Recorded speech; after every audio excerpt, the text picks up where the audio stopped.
జయించిన వానిని నాతో కూడా నా సింహాసనమందు కూర్చుండనిత్తును. జయించేవారు రాబోతున్నారా? జయించే వారితో నేను నా సింహాసనం ఎక్కుతానని చెప్తున్నాడు ఆయన.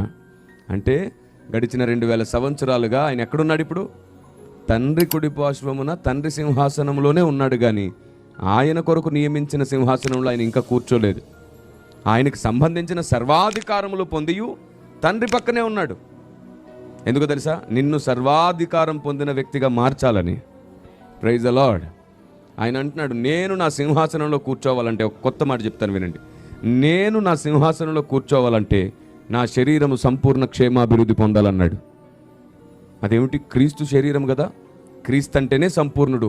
మరలా క్రీస్తు తన శరీరమును సంపూర్ణత కోరాడేమిటి తండ్రి దగ్గర? అప్పుడు ఆయన అన్నాడు ఏమిటంటే, నేను తల అయి ఉన్నాను, నా శరీరము భూమి మీద సంఘమై ఉంది.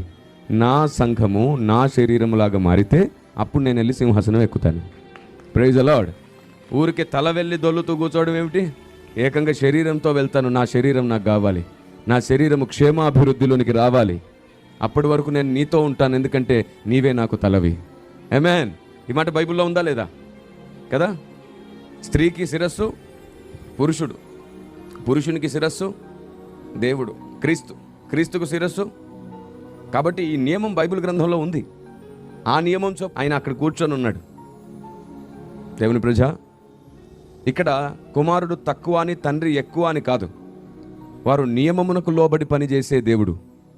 ఈ భూమి మీద ఆయన పనిచేయాల్సి వచ్చినప్పుడు రిక్తుడై తనకంటూ ఒక బౌండరీ నియమించుకొని నియమములను బట్టి పనిచేయడానికి ఈ భూమి మీదకి వచ్చాడు. అందుకే కాలం సంపూర్ణమైనప్పుడు వచ్చాడు, లేఖనం నెరవేర్చేటట్లు పనిచేశాడు, సంపూర్ణ విధేయత చూపించి మాదిరి చూపించాడు. ఏది చేసినా లేఖనం కోసమే చేశాడు. దేవునికి మహిమ కలుగును గాక.